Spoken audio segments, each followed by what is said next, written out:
And we're Okay. live. And we're live! Hey. Hello, everybody, and welcome back to another Master Toons podcast. As you can see, I am not inside my house because everyone in the place kept complaining about my screaming from last week, so I'm doing it outside currently. And today on this very special podcast, we have Ross, Hey. Proto, Hey yo. and Ryoga 316. Hi everyone. And And the banana. today, and the banana. And tonight we will be talking about Space Jam 2 rumors, a live-action Sword of the Stone remake done by the same writer of Game of Thrones, the Emoji Movie, Mark Hamill possibly returning for the Killing Joke, SMG bullshit, and our Cartoon Network's newest series, We Bare Bears. And before we get to all of that, let's start with the most interesting news this week. LeBron James recently has gone down to Warner Bros. To discuss a deal, and rumors are floating around that it's potentially going to be Space Jam 2. For those of you who are not aware of this, about a couple of months ago, Warner Bros. Announced that they were finding interest in doing a sequel to their smash hit, I believe, from 1990-something, whatever. It was definitely in the fucking 90s. And now it's possibly going to be a thing. Yep. Where do It's I like fucking Hollywood got tired. It's like Hollywood got tired of remaking movies, but just good movies. Yeah. They decide to take like the shitty properties and have a go at those because they're running out of stuff. It's funny, I was actually thinking about making that a topic for something like a video or something. Yeah, right. But anyway, this is not just going to be our thoughts on this. This is just going to be a massive, I think, 10 minutes of us just saying why this is fucking wrong. Just it's not Yeah. because it's not like Space Jam's a beloved property of mine. I mean, I watched it as a kid. I still kind of enjoy it as a guilty pleasure nowadays. But dear fucking God, just no, just no. Yeah. First of all, as if like the Looney Tune characters weren't very accurate. Like they were all overly loony in Space Jam, and I know and that has affected like the mass consciousness of how people think of the Looney Tunes, and it's even probably gonna be even worse nowadays. They're gonna be even more annoying, and they're gonna be even more fucked up and have nothing to do with the Looney Tunes. Oh, yeah, definitely. God, Ryoga, you got any thoughts on this? God damn it. Well, before I give my thoughts on that, first off, I have to give a shout out to the Wabbit as he is celebrating his 75th birthday today. So, Oh, right, I happy forgot birthday, about bud. that. Yeah. Hey. With regards to Space Jam 2, well, if there's one, well, I wouldn't say it's a big hit. From what I remember, it didn't. It did hit number one when it came out, but it underperformed at the box office. So Okay. so the one thing that we have to give Space Jam for is that it did feature the first appearance of Lola Bunny. Oh, And oh God. What? Who cares? Lola Bunny sucks. But Exception of Ross, Lola Bunny. bunny boobies. Bunny boobies, yes. No, I mean, with the exception of the Lola from the Looney Tunes, the Looney Tunes show. Oh yeah. That was probably the best interpretation of Lola, even though there's only two. Yeah. Well, that's because the What's Lola there bunny to on like that. about the first one? The first one is just like what was even her personality? Nothing. She had tits. Yeah. She was oddly sexy, and there was nothing funny about her. well, that was basically intentional. She wasn't supposed to be funny in the first film. She is supposed to be just love interest. Considering the fact, if you watch all the Looney Tunes, all the classic Looney Tunes, we always get to see female rabbits that Bugs get to hang out. But there isn't a particular character that Bugs himself actually does fall in love with. So that finally broke off with Space Jam with the introduction of Lola Bunny. Now, granted, the problem with Lola Bunny is that in Everything. Space Jam, she's basically not a Looney Tunes character. It doesn't carry anything that makes a Looney Tunes character memorable. It's only when the Looney Tunes show came out that she basically becomes a Looney Tunes character. A proper. In the last Which is The closest thing that we saw to have Lola Bunny is the is the Lunatic series. If you guys remember seeing it, Oh, basically the Lunatic no. Lunatics Unleashed. Oh God, can we talk about that? No. We One, need to because talk I've never about that. seen it. Two, because I vowed never to watch I it. watched it as a kid and liked it for some reason because I was a fucking idiot. Same brother, same brother. Even as a kid, I thought that show looked fucking stupid. No, I thought it was weird as hell, but like, I didn't have Cartoon Network or Nickelodeon back then. I just watched Kids WB in the morning. So I didn't have cable. I just had watched a bunch of shit recordings I did of cable shows. I did when I was at my grandma's. yeah, I still have them, believe it or not. that's cool. Tucked away somewhere. Anyway, what are you talking about? But Ryoga, what are you talking about with Lola serving as the first love interest? Because I don't remember there really being much of a love story in Space Jam. well, He was just sort of there and then kissed Bugs sometimes. I don't. That's it. I don't remember. That's what girlfriends do. What I'm saying here is that, again, if you guys have been watching the classic Looney Tunes, there have been instances where Bugs does have basically a female counterpart which he would fall in love with. Stereotypical comedy.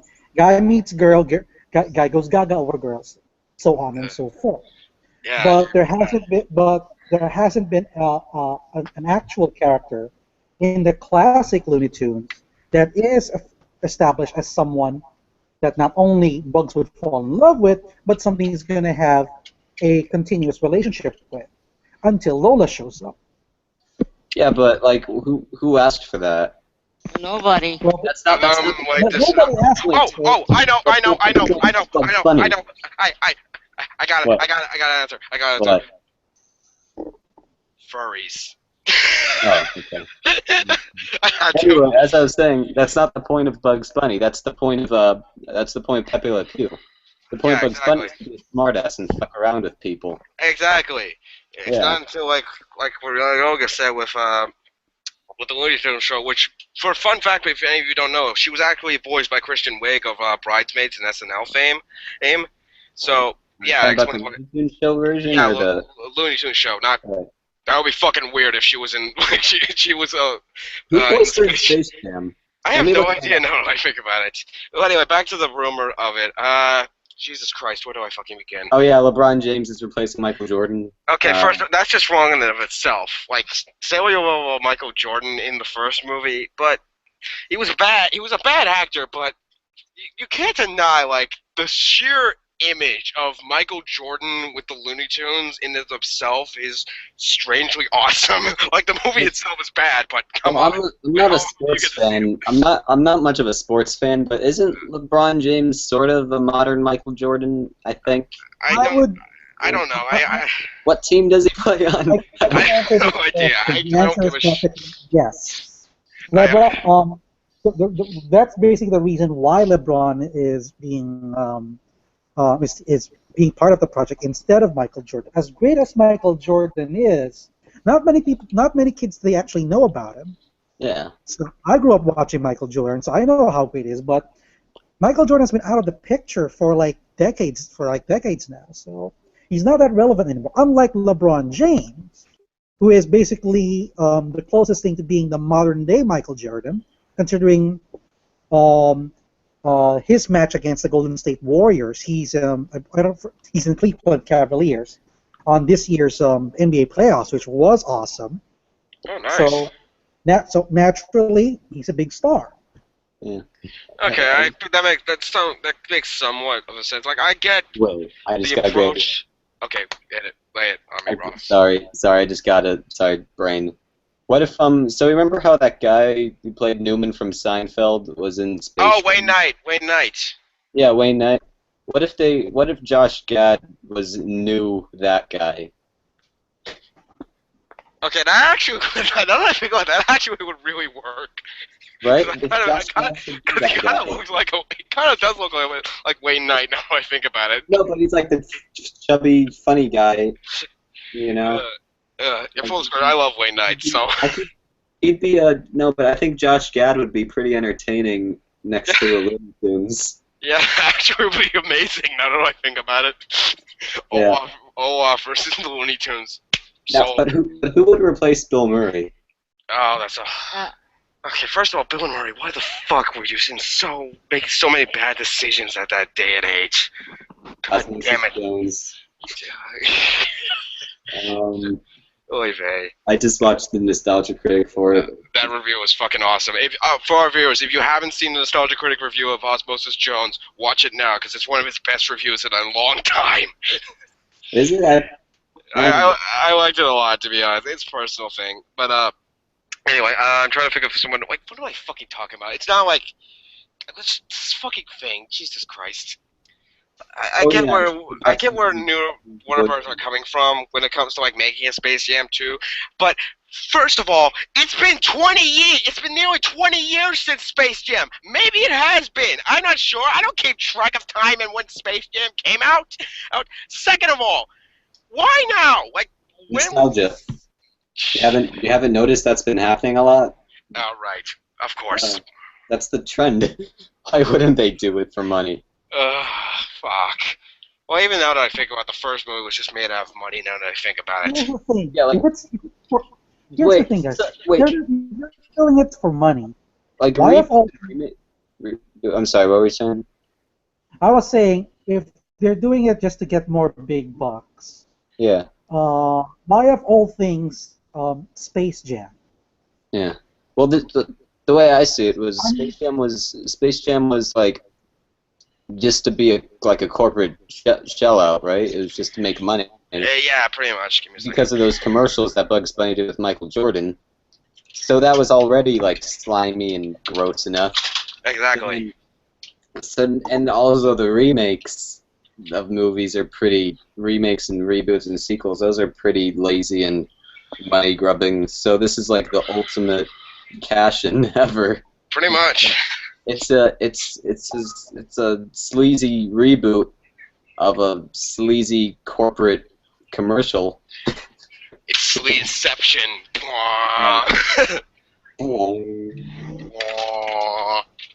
We have that sound effect in the thing. I'm not sure. Let me see if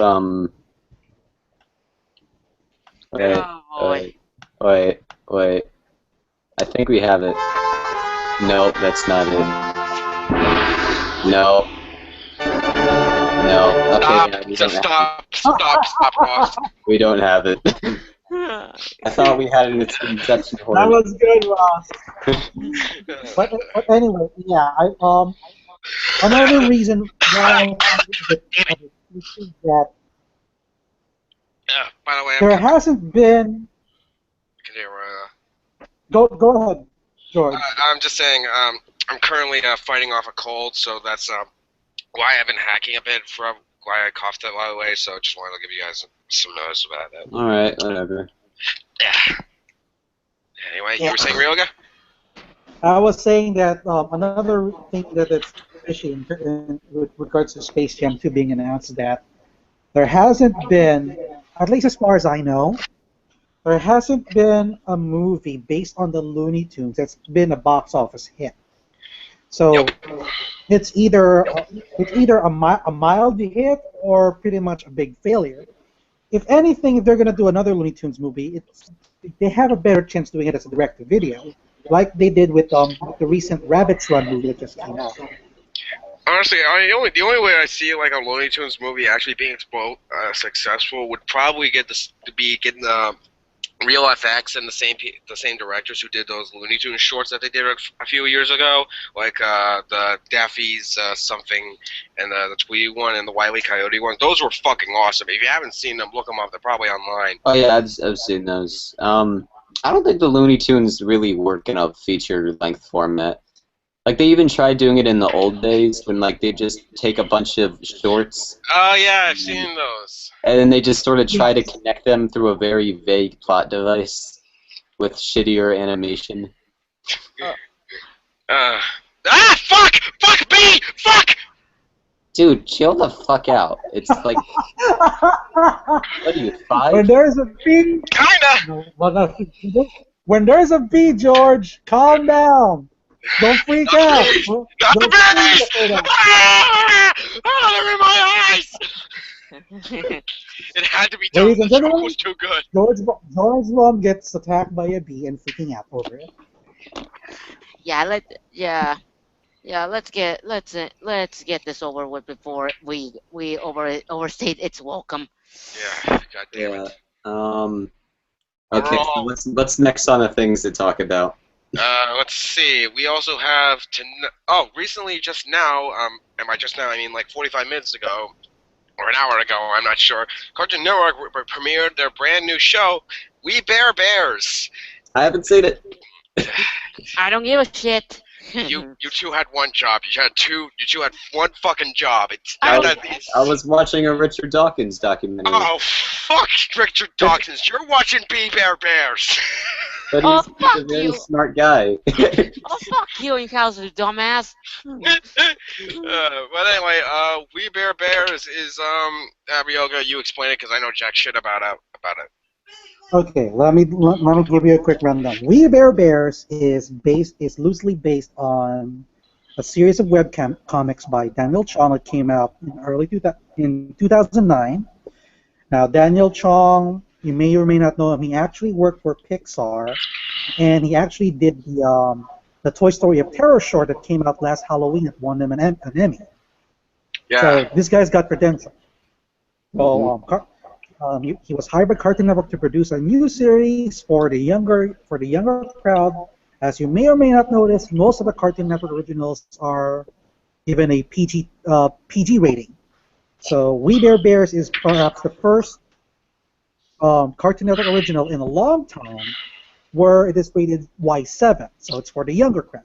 God, I haven't seen a Y7 in years.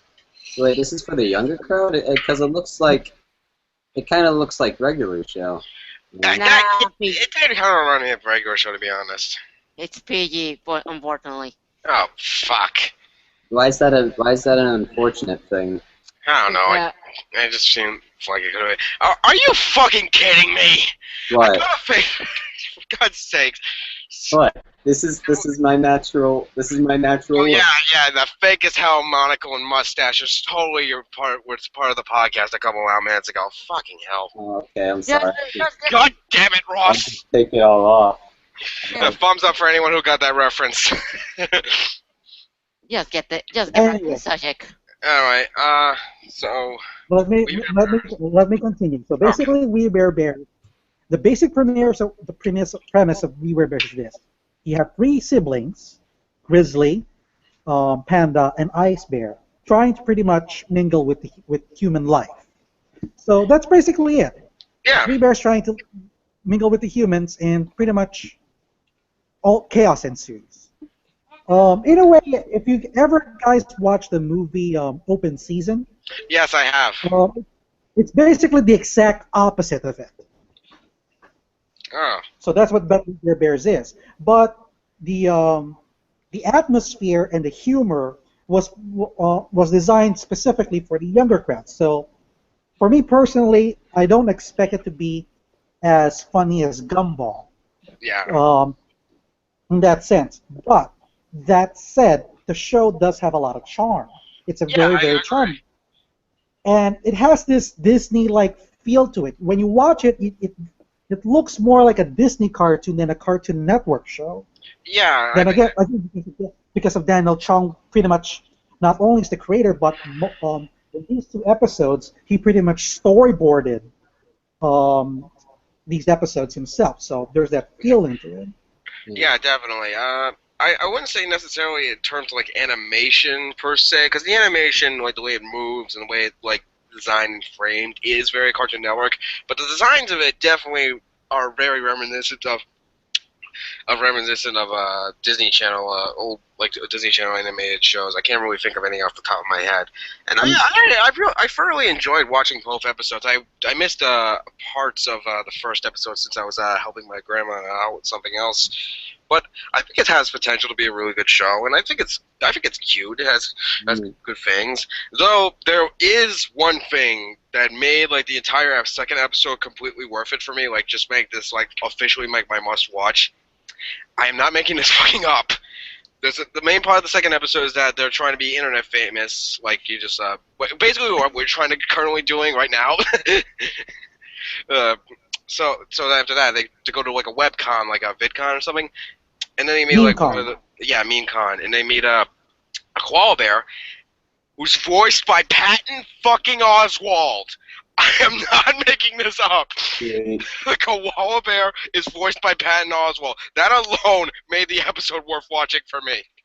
Actually, George, if you haven't noticed, virtually all of the voice actors in that series are pretty much played by a well-known comedian. So Yeah, besides like- Patton Oswalt playing as Nom Nom the koala, we have Eric Edelstein.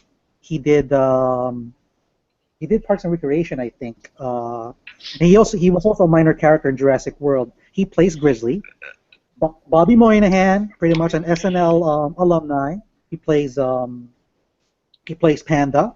We have later in the series we'll have Charlene Yee, Don't forget who Dimitri you may Martin know him as as the voice of Ruby in the universe, but she did some comedies as well. Oh, So sweet. she'll be playing Chloe, the human girl. Jason Lee as as Charlie the Jason I don't Lee was know. in this? Yes, Jason Lee is here. So he's playing this old grizzly monster. I think he's Bigfoot or something. I don't know. Why are you skipping over Dimitri Martin as Ice Bear? I was about to get to that. Hipster comedy vibe from just the fact that Dimitri Martin's in it. I was about to get to that. So Dimitri Martin will be playing Ice Bear. Last but not least, of course, you know him from being a correspondent in. Was he in the Today Show or the Daily Show. Today Show, yeah. I mostly know him for his stand-up, which is very weird and odd, and now I feel like watching it, but I can't. Surprisingly, even the promos don't actually feature Dimitri playing Ice Bear, probably because of the fact that all of Ice Bear's lines are one-liners. Yeah. And doesn't speak. So they're not focusing on his voice acting that well. But yeah, you can notice that all of the characters here are voiced by comedians. So that's something that's quite unusual for a Cartoon Network show. I don't recall having this group of comedians doing an animated show like this and on a regular basis. I think that's interesting, actually. Wait, who's Jason Lee voicing? He plays Charlie. He's like this woolly guy with a You remember that monster thing from Secret Saturdays? That white thing. Oh yeah, that thing. Oh, all right. Name. So, Charlie's character. Charlie looks a lot like it. Yeah. Only a bit of an annoyance. All right. So, Good show. George, you got anything else? My mic went out. Stupid fucking cord. Well, okay, let me just close up by saying that for me personally, it's not the funniest show. I would still pick Gumball and Teen Titans Go for that if I really want to watch something funny. But the show does have a lot of charm. You do realize, There's real a quick, you just doomed like all chance of us getting viewers by saying you would go to Teen Titans Go for laughs. Like Yeah. you just doomed this entire podcast channel. Good for you. That's it. I'm coming to New York. I'm outside. I'm doing it now. Oh, boy. Oh. George, Well, audience, as you guys, as my audience knows, some of you knows that I'm actually do watch Teen Titans Go. I didn't find it as a bad show, unlike everybody else. I think it's lame as hell, but you know. But yeah. If I were to watch something funny, I would probably watch Teen Titans. I mean, there are 100 episodes where the whole cast did an a cappella the entire episode without background music or sound effects. That was actually one of the best episodes they've done for the second season, and I really enjoyed it. It also won them the highest ratings when it premiered. So, kudos to the voice actors to pull that off. But the reason why I wouldn't find We Be Bears funny is because of the fact that it is a Y7 show. So the humor has to go down a bit for the younger crowd. So I understand. Teen Titans Go, there isn't really anything that like unchild friendly, and like I don't think it's that funny of a show. But like according to you, they pull off comedy. So Yeah, because Teen Titans Go was intentionally a comedy series. It's not supposed to be like the original Teen Titans at all. Speaking of which, I'm still looking forward for that episode. Slade will make a return and Oh, see fuck. how he will tell Oh you. no! I'm okay with the show. I just don't like that there's so much of it. Like, have you seen that promo where Cartoon Network says it's your new favorite show? Oh, go fuck. Well- Oh, go eat a dick. Well, yeah, I've seen that. Well, Cartoon Network does have a valid reason for that because Because it has the the numbers. most viewers. Fuck you, Because don't tell me what I like. the ratings do say that Teen Titans Go is the #1 show. I mean, I did, as George and Proto remember, I actually made a report of that a couple of weeks ago, comparing the ratings to the other shows. Aurelia, just tell them that they can find out more about that in the last week's podcast because I don't want to repeat ground. Yeah. Yeah, just so you can check that out. But anyway, going back to We Bare Bears, like I said, it does have a potential to be a pretty much great show. And I completely forgot that give kudos to Estelle, who voiced Garnet in Steven Universe. She did the opening theme for We Bare Bears. It's pretty catchy, and I do hope she would release a full version of that opening theme too. Oh, So that's about it, guys. all right. I want to see it now. I'd say check it out. I think it might be online tomorrow, possibly later tonight. It depends on what time it comes on. I'm not sure how this kind of shit works, so you'll most likely find it sooner or later. I don't recommend know checking people it out. anymore, so Neither do I. yeah. Well, I mean, I technically do now since we've been living at my grandma's for the past couple of weeks because we've been in the process of moving, so I have had cable. But the thing is, one, I don't watch it. Two, I refuse to watch it because most of the new shows on TV suck ass, at least from what I've seen. And two, I just only use it to watch classic TV shows on MeTV. So you should. This is off topic, but you should. If you think TV sucks ass now, you should watch Louie because it's awesome. Oh yeah. Watch it already. I will. Okay. Okay, back to cartoons. Okay. Anyway. Now let's tackle the one film has divided an entire audience. The emoji film. Right. Yeah. How do you make a movie based off emoji? For those of you not aware.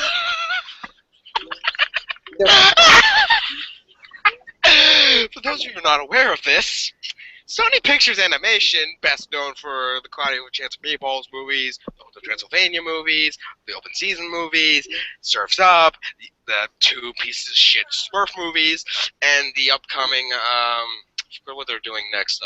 And they also have Craig McCann's wife, Lawrence Faust, doing a movie based on Medusa, and an upcoming project based on a Bible project called The Lamb. And recently, they have been now signed on to do a movie based on emojis. If you don't know what emojis are, those little things that you often click on your tablet or computer or whatever it is you just use. text them. They know what emojis are. Why the fuck? How do you make a? What would the movie be about? Can we just make this section about interpreting how they would make it into a movie, like what the story would be? I think that's the best angle to take. Nah. We're talking about Sony Pictures Animations. A studio who gets more of a shit about making physical comedy rather than a compelling story. So we are pretty much shooting in the water at this way. We try to talk about. I kind of, be honest, I kind of like Surf's Up, despite how nonsensical it was. But I like that's Surf's just Up too. Yeah, same. Yeah, penguin surfing. Why the fuck not? Yeah, I like a good amount of their stuff. How I thought the first Smurfs movie wasn't even that awful. It wasn't good, but it wasn't unwatchable by any means, shape, or form. It was unwatchable to you. I don't fucking blame you. I was fucking like 14 or something when I fucking watched it. I haven't seen it in a while. Yeah, it was only 2 years ago. You don't think you've changed that much. Fuck off. I actually have. You look at my progress from when I first joined MTH, and currently I kind of have. But anyway.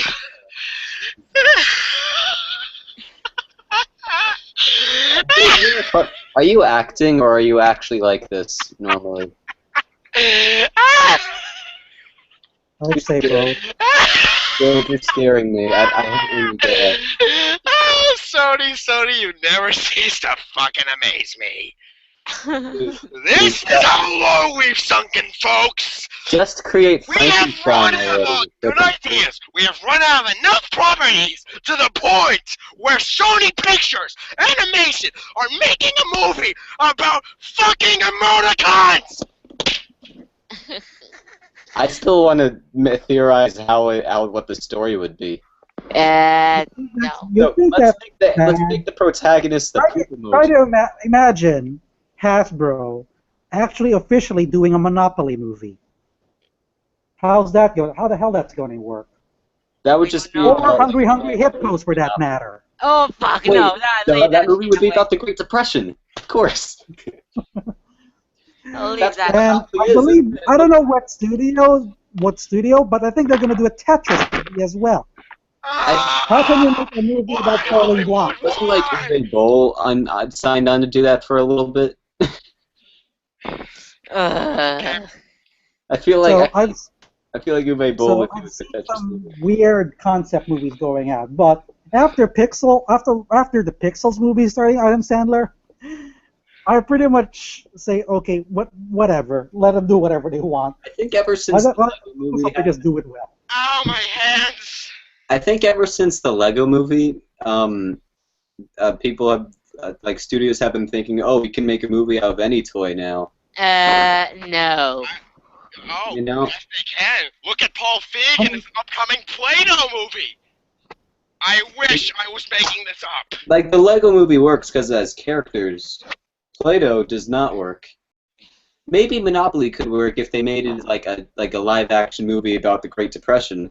We actually have talked about the Monopoly movie. If you haven't seen it, go to our podcast channel and look up the previous podcast we've done. Dude, just chill out or create Frankenstein, because that's This create a fucking monster, because that's what you're acting like. This fucking news enrages me to no end because this officially shows me that we have hit rock fucking bottom. Every time I see a movie like Inside Llewyn Davis, Song of the Sea, Birdman, Interstellar, these kind of movies that actually offer some original content, that actually offer original stories, suddenly Hollywood comes out with something like this. And I've been fine with some of the remakes, and I am not against this kind of shit.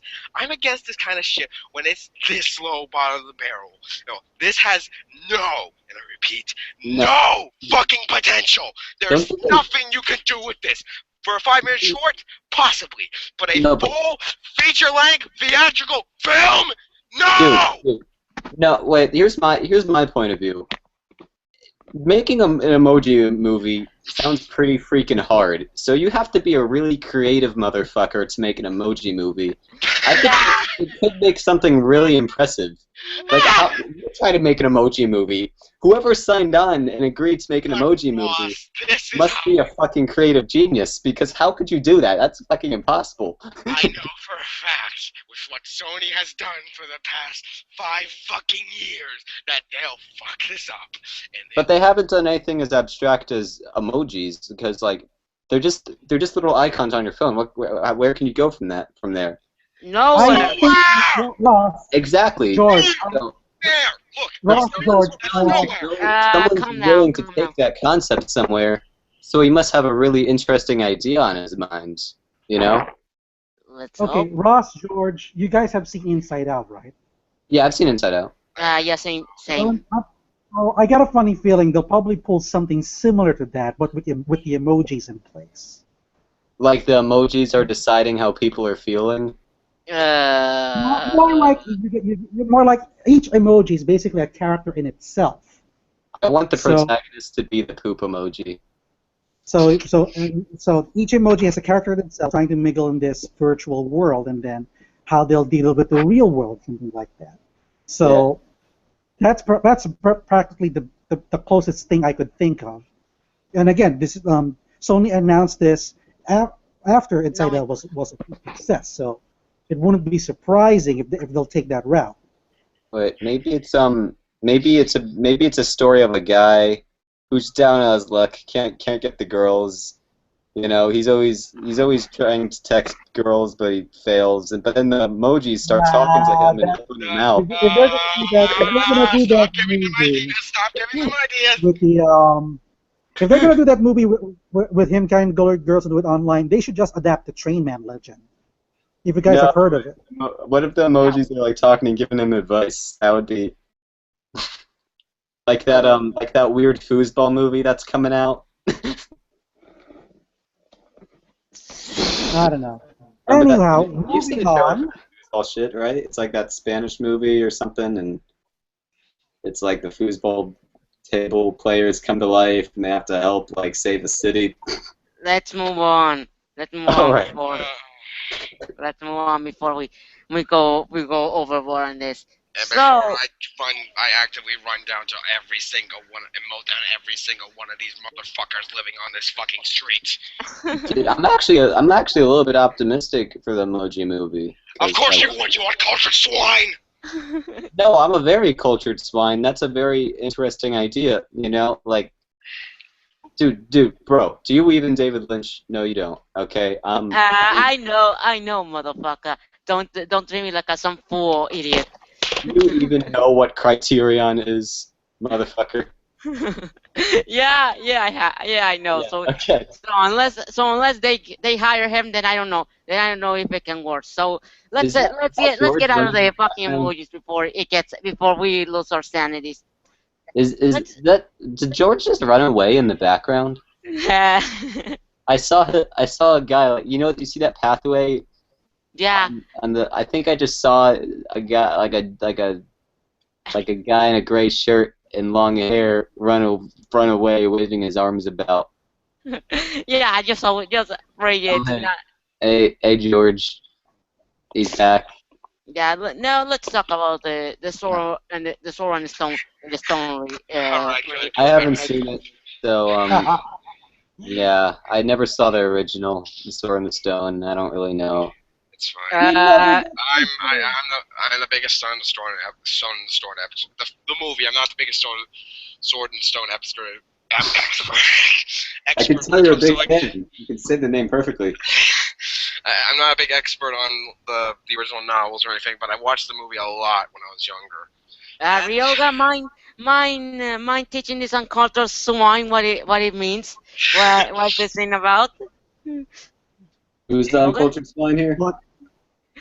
You mind telling a quick synopsis about the film before we tell our thoughts? It's actually a lot simpler than you may think. It's basically King Arthur. Seriously, you guys have no idea what Sword in the Stone actually is. I know I it is. know. I know. It's just the story of King Arthur and Merlin. It's that. Exactly.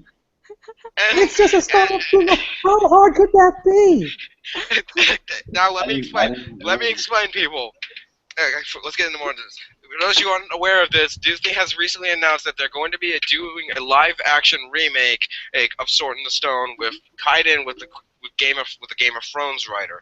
For those of you who are not aware of this, Sword in the Stone is one of the original, I want to say 60s Disney movies, and I feel like the reason they were doing it is because of the success of recently Two Birds Alice in Wonderland, Maleficent, and Kenneth Branagh's recent Cinderella remake, which I've been wanting to see for a while. And Of course we have. while we're on, and in terms of like the live action remakes, and they're also doing some for Beauty and the Beast, Mulan. There's an upcoming Genie, I believe. Aladdin. Aladdin, and a couple others. But in terms of live action remakes that they're currently doing, this, in my opinion, has the most potential to actually work. The Sword in the Stone original movie, I love that movie to death. It's one of my favorite. It's one of my top 10 favorite Disney. What the fuck? And he got cut off. Can't I George. don't.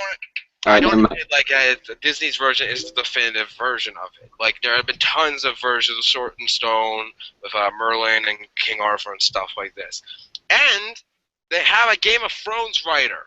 I've never seen Game of Thrones, but I've heard it's a well-written show, so I feel like we're good. I mean, granted, they're going to tone it down heavily from Game of Thrones, so yeah. Yeah. The way I see it, I feel like they're only like in terms of like the way they're gonna go about this. I see that there are only two ways that I feel like they're going to be going with this. One, they either make it a lot more darker, like they've done with a lot of other reboots like this, or they try to make it a lot like the original movie and original story, I guess, as well. I mean, I know David Moore, one of our members here, wanted to talk about it, but since he couldn't make it, I'm kind of filling in for him, so maybe he has some choice words about how accurate it is to his culture and stuff like that. But anyway, the way I see it, this can work with the same writer and stuff if they get either one of these two directors to do it. Paul King, who recently did the live-action hybrid Paddington, which is a fantastic movie. If you haven't seen it, definitely check it out. And Montrum something, the director of The Imitation Game, for a darker version. Those are the only two directors I can think of that can actually make this work. Guys? Yeah, you're right. It's not it's the this remake is the most, it's the one day with the most potential because it has one of the.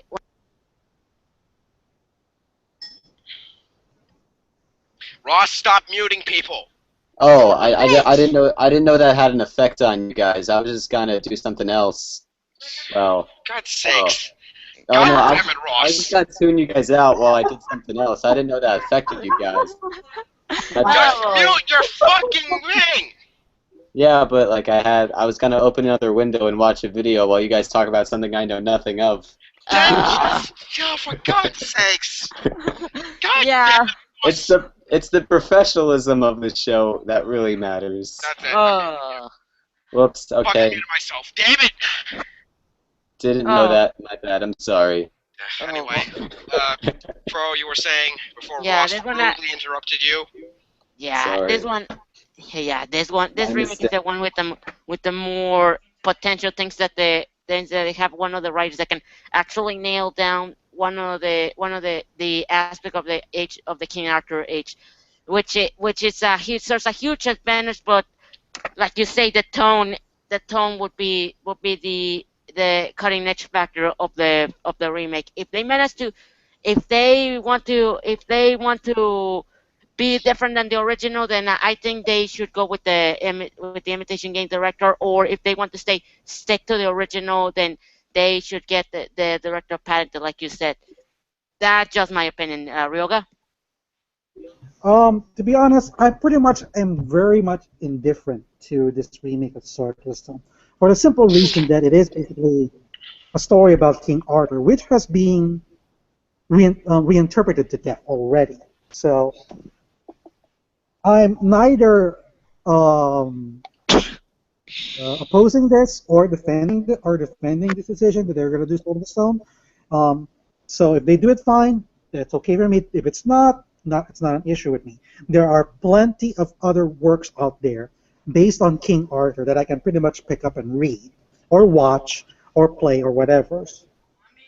Um, but that said, The Sword in the Stone is a classic movie. I have seen it, and I did enjoy it on my own account.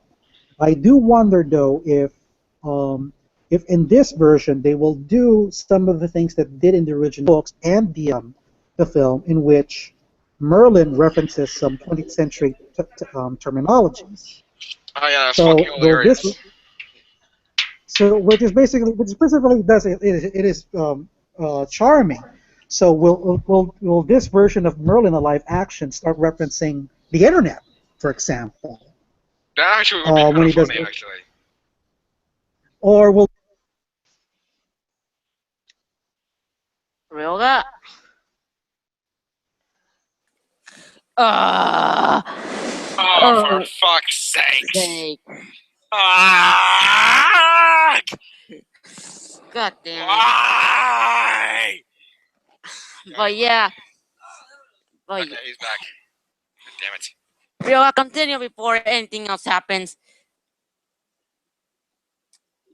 Yoga. Yoga. Oh, for fuck's sake. Oh, for fuck's sake. God damn it. God damn it. This stream is broken. It's more broken than a fucking sweet cheese. seriously, what the fuck? And we're still alive. Great, great. Oh boy, oh boy. Yeah. So so pardon our so pardon this technical malfunction because I don't fucking know why everyone left. Ryoga, you back or we move on? Yeah, we move on. We move on. So it since I'm the only one here, so I'll talk about the Killing Joke, or Ryoga's gonna end finish what it started. Hello, anybody out there? I am finish what you started before we stretch this out more than it should. Okay, so basically there was an error loading on the app, something I don't know what happened. Anyhow, in case you guys got cut off when I was saying that I was indifferent to the decision of making a live action Sword in the Stone because it's a King Arthur story. So if it's good, then I'm great. It's great. If it's not, it's fine. I do wonder if they're going to reference a modern technology like the original film did. So. Got anything else to say, Proto? Nothing, nothing. That pretty much sums it up. Sums it up. Okay, Oh, so I guess it's just the two of us. So is that George online? I guess, or we'll probably just continue. Okay, I'm back. Thank God. Yeah, I don't know what happened. We lost you, so we had to do the podcast ourselves for a few minutes. It's fine, man. It's fine. What the fuck? yeah. Anyway, what are we talking about now? Are we still talking about Sword and Stone? No, we're finishing No, we're sword. moving on to the Killing Joke. Okay, good. We're, fin- Continue, Vraga. we're finishing on Sword in the Stone now. Now, how about we talk about something short and to the point? Oh yeah, definitely. Mark Hamill as the Joker in Killing Joke. Fuck yes! About Fucking Lord! time. Uh, but my thoughts on it is that finally the Killing Joke is gonna get some justice, sir, some justice to the sword method as Hamill has been trying to get the Joker has been trying to get this movie off the ground for many years, and now that they finally do it, he begged for him to get to be the Joker, and now that he has it, boom, we have the perfect Joker. Now we just remain the perfect Batman. Yeah, exactly. Guys? All this thing needs now is Kevin Conroy as Batman, and then this thing is all set. Hey. So, yeah. So, in case you guys missed it, DC did announce that we're going to do an animated adaptation of the Killing Joke, which is Oh, we've talked about this, Ryoga. yeah, so which is the famous novel by Alan Moore, pretty much well known where um, Batgirl gets crippled and eventually becomes Oracle, or you've been reading the Social Justice Warriors trends lately. I believe one of the guys who did the variant covers for the recent variant covers got flagged by the SJW community over his version of the Killing Joke. But besides the point, Bruce Timm, who we very much well known as the one who did the Batman animated series and more recently the Gods and Monsters movie, is going to be working on the Killing Joke. So that's good news. And we do have Mark Hamill pretty much confirmed to reprise his role as the Joker. So that's another good news. So all that's left now is to know which of the other characters will be voiced at. It should come out probably about 2017, 2018. So still a long way to go, but everything's all good. And I am looking forward to this one. I do hope, for DC's sake, that they will adapt the Killing Joke as it's portrayed in the book, rather than change it just to meet certain trends. Oh, Or for fuck. Yeah. God Guys, fucking damn it. Yeah. Oh, for fuck's sake! If they actually listen to those motherfuckers, I'm gonna spit blood, because those motherfuckers have no right to mess with that story. in fact, let's end this and use as a platform to get to our next topic. Everyone in the fucking industry is getting sick of the SJWs, as in those guys that they want to see what they want, and they will complain day and night just because it doesn't go their way. And everyone is sick of them. Everyone in the fucking industry is getting tired of these motherfuckers. So what are your thoughts, guys? I am fucking sick of them because they're insulting good culture. Wait, what They think guys? they're helping our feminist shit or some whatever. Oh, the fuck it is. feminism and whatnot. Yeah, pretty fucking much. So basically what this fucking company does is that whenever they see something that's anti-feminist, they immediately flock it and try to take it down, and actively people get changed it. It goes Well, I about mean, as well as your some things- fucking things. To be honest, some things I kind of gotta agree with, like mostly stuff like Jurassic Park, or that like one line that got a little misinterpreted in Jurassic World. I mean, Jurassic World, the woman in that was they treated her in sort of an outdated fashion. Well, that's because she was just a poorly written piece of shit character in the first place. Yeah. So it's not necessarily the right There was that. It was just There them was being that one. fucking lazy. I'll get There more was into this later. There was that one bit in the Age of Ultron movie that got. You know that bit in the Age of Ultron movie that all the feminists got pissed off about because Black Widow said that she was sterilized, and she was like, "Now who's the monster?" I kind of gotta agree with that. That scene could have been written better, so it wouldn't be interpreted in that way. Yeah, yeah. As much as I want to agree, I can't. I can't What? because you're literally telling me that they should have toned down that scene a little bit, because I can't agree with that, and I can't agree with No, I agree mean, with the complaint. With the no, complaints, because we're talking about a character that literally was trained in the midst of the Cold War. Of course, he was gonna get that. Of course he was gonna get all that treatment. Of course that because no. I'm just saying, like, the fact that she said right after she said she was sterilized, she said she thinks of herself as a monster.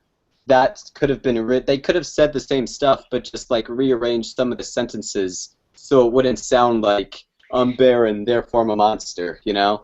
God fucking damn it. Well, here's the okay. Well, let me just make some clear for the audience here.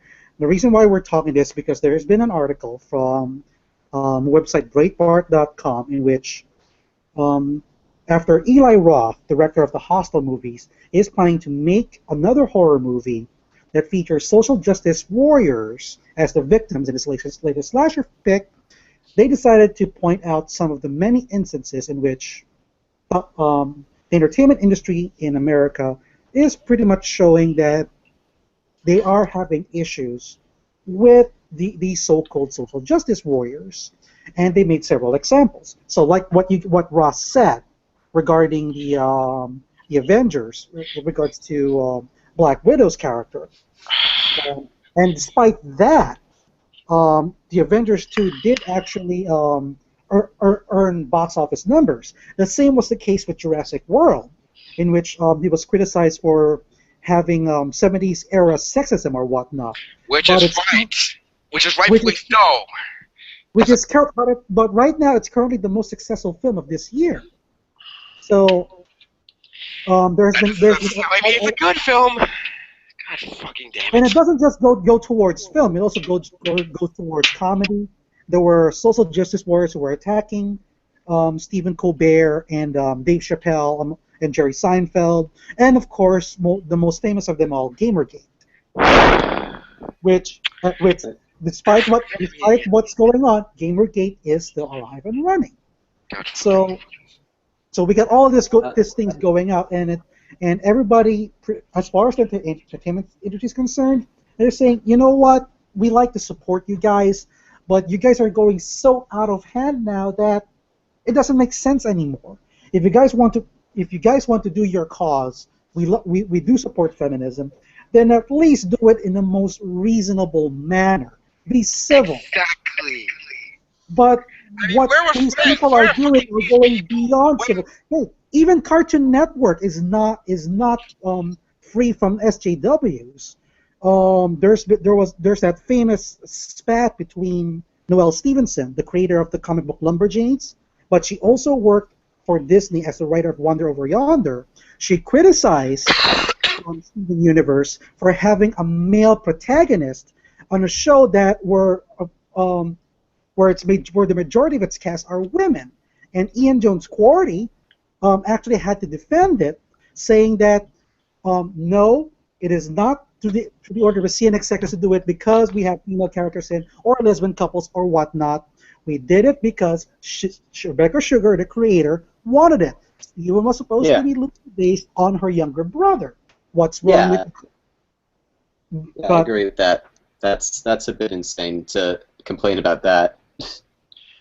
Yeah. So those are just some of the many examples that these so-called social justice warriors are campaigning about. That's actually, well, the way I see it, is causing more harm to their cause than good. Yeah. Yeah. But continue, Ryoga. No, I pretty much am done because there's not much else for to say, other than the fact that I know anybody here who's on the outside will definitely want me dead for this, but I'm pretty much doubling down here because this same scenario, well, not exactly, but the same scenario happened with one of the storyboarders of Teen Titans Go when he did a promo, and then he got attacked by the Steven Universe fans, who I would recall some of them are from the SJW community. So then that made me sick as much as well. God, so I'm just pleading to these people, please be civil. This is not right. This is not what your cause is all about. This is just simply hate for the sake of hate. I don't really think. Honestly, I don't think this thing. If you're a guy, you all are so feminist and you support women's rights, where were you when many other women-related things happened? Where were you when that sexist piece of shit known as The Other Woman came out? Where were you during like all these attacks at women slander, like all these rape? Why aren't you fighting against the ideas of, I don't know, rape, different cultures, women's social justice, and stuff like this? By just attacking movies and shows and comics, you're doing nothing. No, they actually attack the things that fucking matter. I've talked to some feminists. The ones that do complain about the media, they are also very anti-rape and all the things that do matter.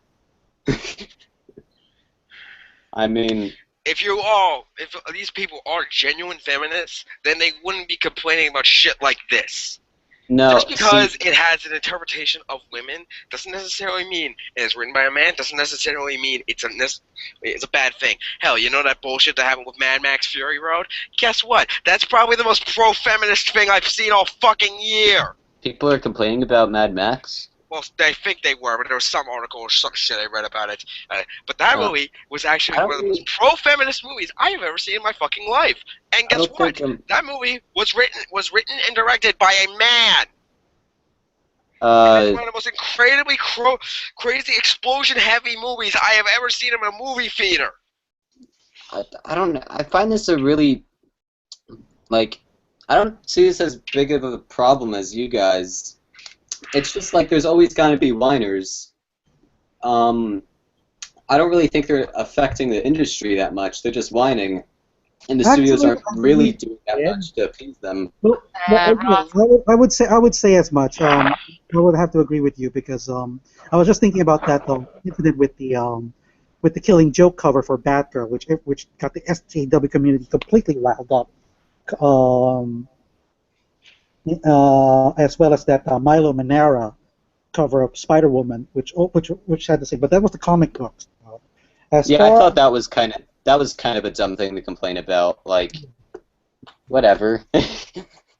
I mean, I'm trying to figure out the things they would do in film, but unfortunately, I'm not that much in that realm. So, I don't know, this is an argument that just sort of bores me because they're complaining, but they're not really ruining anything for me on a personal level, you know? They're I ruining mean, the yeah, idea I of artistic integrity and the fact that people can. No, but like, what movies have they really affected? I don't fucking know. None. Exactly. Like they haven't fucking done anything. What's the I problem? mean, The the problem only is, say for example, I come up to you every time you do something wrong and just spit at while you're doing something, and I just slap out of your hand. Like it's on the ground now. Imagine I that say, constantly happening week by week. That is what happens progressively over the last couple of years. You get sick of it, and you want it to fucking end. But it just keeps going and going and going. That which is is the pretty fucking much problem. the grand idea the Breitbart article is showing out is that what the social justice warriors are doing, as far as they're concerned, as far as with the film industry and the concern, pretty much films, comedy, comics, and games, they don't really that much of an impact, and they're I would dare say equivalent to just pure trolling. It just so yeah, happens because the mainstream media has started to pick up the pace that they're starting to become noticeable. So Time Magazine, Fox News Network, NBC, and pretty much we all know what happened at GamerGate, and everybody thought that the gaming community would be greatly affected because of this, but as all evidence points out, it's still alive, it's still kicking, it's still going strong. yeah. So, like, I mean, so there's the, gotta be. I'm sorry. go What? on.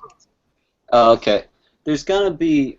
There's always gonna be movies that treat women like a reward for men. Like that's never gonna change because men like women, and if a guy wants to write something where a girl's the MacGuffin, go ahead.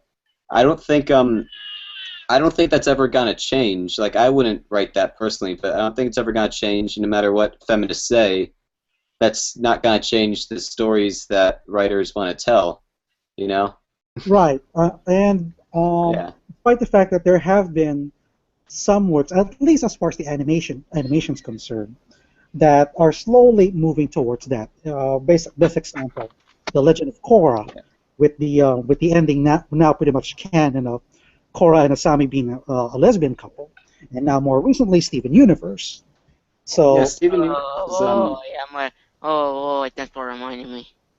I don't so even see Steven as much of a protagonist anymore because all the gems are basically the protagonist. Steven just has the title. well, Yeah. that's what a lot of people, some of the communities are saying that Steven should be taken out of the picture, just have the gems instead. And again, which goes Yeah. back to the argument with Noel Stevenson and Ian Jones-Quartey, which Ian defends that that's not going to happen because Steven, for all intents and purposes, is the main protagonist of the show. It's all about him Yeah. and how he changes and how he basically changes things. And the basic premise of Steven Universe is it is a coming of age story. So Yeah. we'll see Steven pretty much reach to a level of maturity here. Yes, the gems are there, but they're not the central focus of the show. The way I see it, They're not the true stars of it. It's actually Steven and his point of view about the gems and how he does things. the way I see it, it's definitely about the gems from Steven's perspective. Yes. You know, like the gems go through problems. He starts to learn more about their mystery. He starts to, and it's all from his perspective, Right. which makes him the protagonist. But really, the gems are the most interesting characters that the writers give a lot of attention to, and they basically treat all the characters pretty fairly. Like Uh, every character we meet on the show has been given like a very in-depth development. Peridot and Jasper are talking to you and screaming to you while flipping you off. Okay, not yet. So am I. Not all of them yet. I kind of understand Peridot pretty well. Jasper's kind of but most of the characters within Beach City have been pretty well developed. And also, Ronaldo is also flipping you off. Ronaldo, he's the Keep Beach City weird guy, right? Yeah, he's yeah, I Isn't he the think gay mailman? what? Isn't he the gay mailman? No. No, The Jamie actor is guy. gay. He was in love with Garnet until Garnet told him off. No, I'm saying he looks and acts gay. No offense to gay people, but I'm just saying. Actually, What? I don't. every time I look at Jamie, he always Whatever. reminds me of Aladdin. Disney I show. don't. Anyway, let's just move on back where we were talking about. I don't. Yeah. I don't think he's. He could be gay. I don't really give a shit. Fair. Nobody gives a shit. Why did you bring that up, character. George? Because I don't know. Because fucking reasons. Whatever. What's your favorite Steven Universe lesbian? I don't know. I think Pearl might be my favorite. Pearl might be my favorite lesbian. That's just me personally. Fine. Good for fuck. I don't know. I think as far as we can tell, there are only like 3 characters that are pretty much as far the way Like Ruby, Sapphire, and Pearl. What about Rose? Yeah. Sapphire and Pearl. So okay, so we're pretty much going to this particular article from a web magazine from the LGBT community. I forgot what it is. That according to them, Ian has confirmed that Ruby and Sapphire are a lesbian couple, but by Well, no quote shit. unquote human terminology and assessment. However, however you interpret that. But the way I see it Basically is that means it's how the humans view them and how they act. Like they look feminine, they act feminine, and they only love each other as feminine. So that technically means to them it means feminist because them they have no genders. That's how they view it. End of story. That's how it explains. There's no or interpretation of it. That's just what it is. And even then, you try to make an interpretation out of it, you can't. It's as simple as ever. Hell, kids can understand this shit. I was taught what gay people are like when I was like 10 or something, and I didn't have a problem with the idea that a man can love another man and a woman can love another woman. Yeah. It's a lot simpler than it sounds. I mean, once you get into the, it gets a lot complicated, but still. Yeah. I thought it was weird when I first learned about, but I didn't have a problem with it. Like, yeah, they can do that, whatever. I mean, I it's just- pretty- it's Yeah. pretty- I'm okay with gay people as long as I'm not involved. I mean, it was pretty much clear with Ian's statement that he's really, really getting frustrated over the fan base, pretty much pushing gender politics into the show when even Sugar herself made it clear that there's no gender politics here. We're not fighting for anything. We're just Yeah, they're just trying to tell a story. we're just trying to tell a story. That's what I was about to say. That. Oh, sorry, Proto. But But continue. continues to push the gender politics into the show Ryoga? for its own sake. So- I think it's a. I'm sorry. I think just outside of the gender politics, I do think it is a little obvious that Rebecca Sugar is waving a rainbow flag. You know, like Stronger Than You is it's very not much like a. It feels like an anthem. You know. Well, here's the thing. Sugar is pretty much a social justice warrior, everybody else, but she's pretty much one of the civil ones. So she's not gonna raise pitchforks over the Batgirl cover based on the Killing Joke. No, she's not one of those people. Wow. That was actually one of the few times where I actually got where they were coming from, because that picture was honestly a bit too graphic for my taste. Unfortunately, I can see where they're coming from, but I just don't agree with them. So I won't make a fuss out of them. Continue, Ryoga. They're just being over analytical and nitpicky. You know, let them have their fun. Whatever. okay, so I forgot what I was saying, but Rebecca Sugar is pretty much a social justice warrior, but she doesn't act like any other social justice warrior. She's just very civil. So, but And mature is the P word here. She pretty much used, and just remember, she worked under Pendleton Ward on Adventure Time. There's one thing we all know about Adventure Time is that when it comes to displaying subtle messages, they're very, very good at it. Yeah. And Sugar pretty much used all that she learned from Adventure Time and apply it to Steven Universe, and she does it on a regular basis.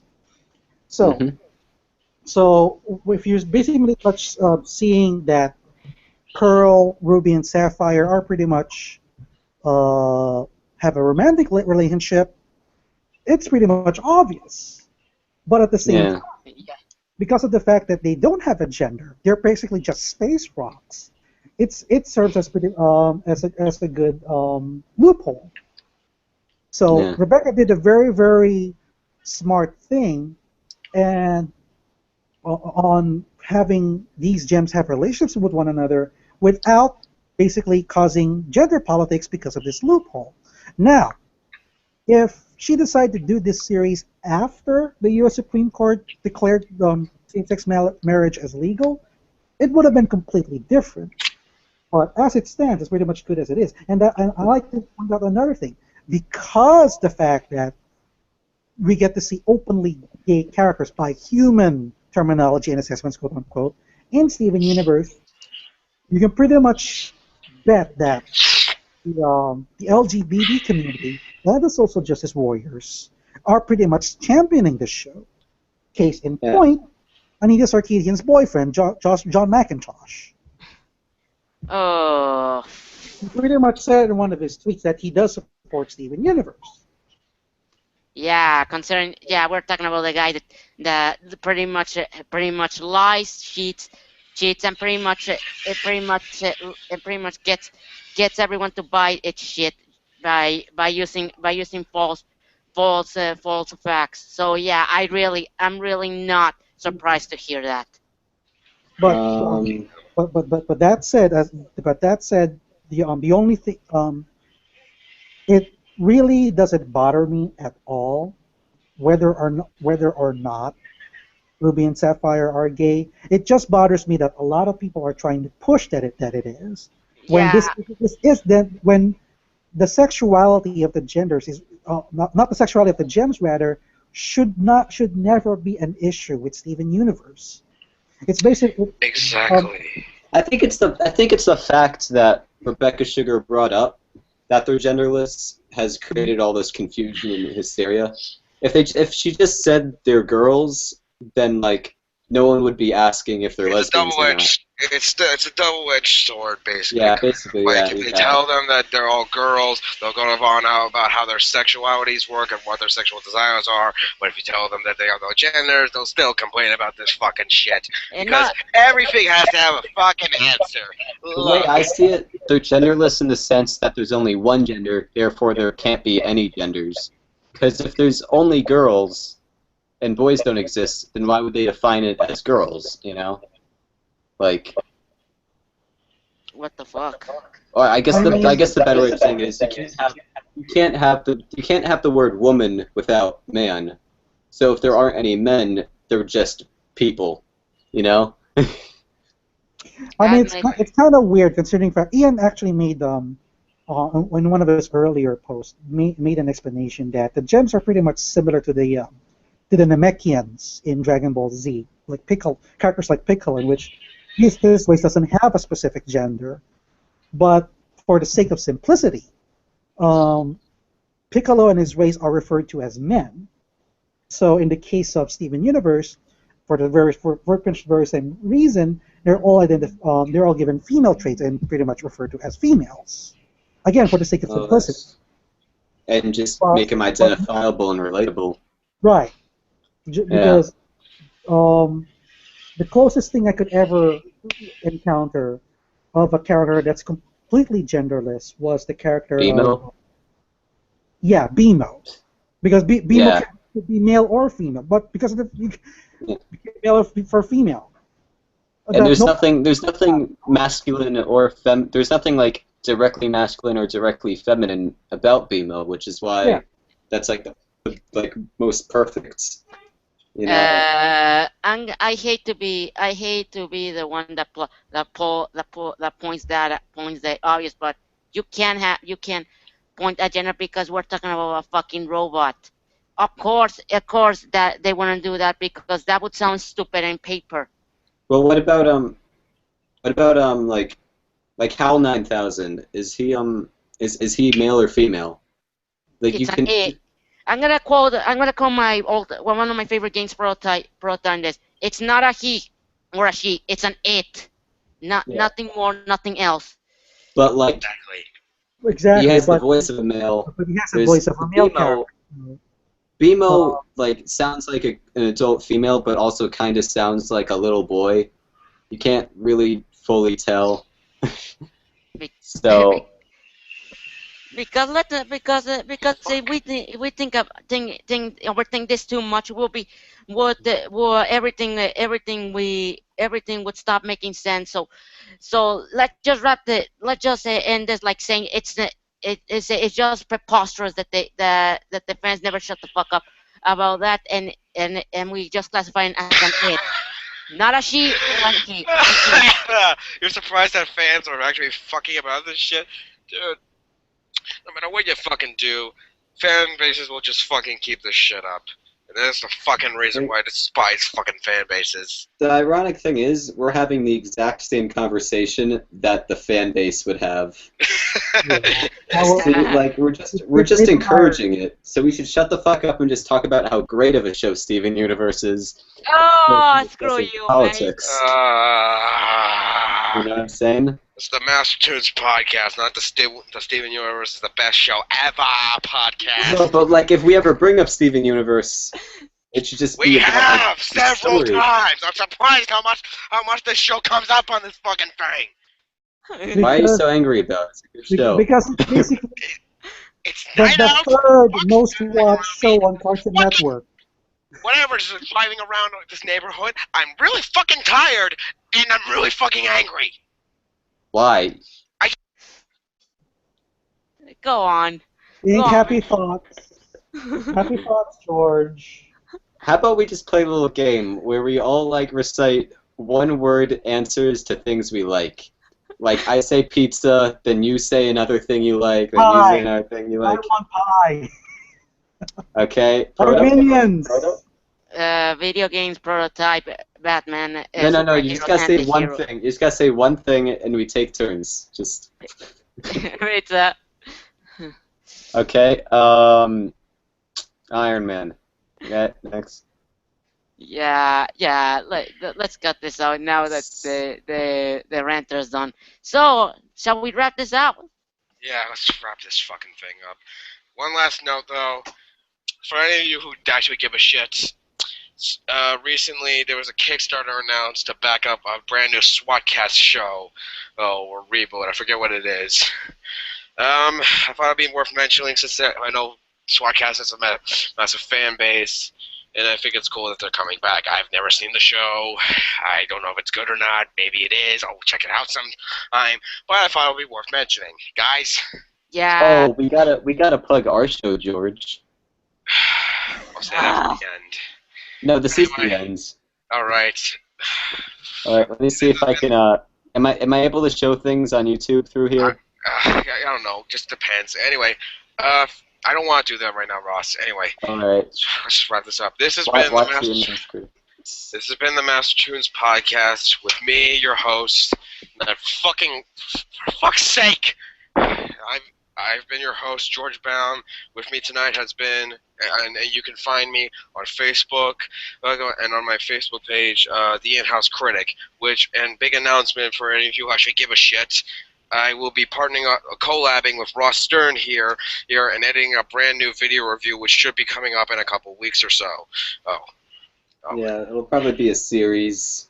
Possibly, I don't know. And with me tonight has been Ben Ryoga. Tell us where you can find you. As always, you can always check out my YouTube channel at on YouTube. Just look out for the username Yoga316. Also, check out Animation Nation on Facebook. Guys. And Ross? You can find me on YouTube. Just look up Ross Stern. Watch my short film Random Access Memory. I'm currently working on some more short films. I don't know what the fuck to do, but one will come eventually. So watch Random Access Memory. Look up Ross Stern. Pro. Just look up my account Pro245. There you will find my social media links to it. And of course, if any of you want to keep in contact with us every single day with brand new news coming up on both TV, movies, and comics, please join our Master Tunes Assembled group on Facebook, which I should link in the description now that I think about it. Fuck, I forgot to do it with the other podcast. Fuck! Yeah. Damn it! You're way too angry to be a host, George. Shut up. Yeah. Like we need a more neutral, relaxed guy with a The day white you be the V-neck. host is the day I rip that bush out of my out of the ground and shove it straight up my ass.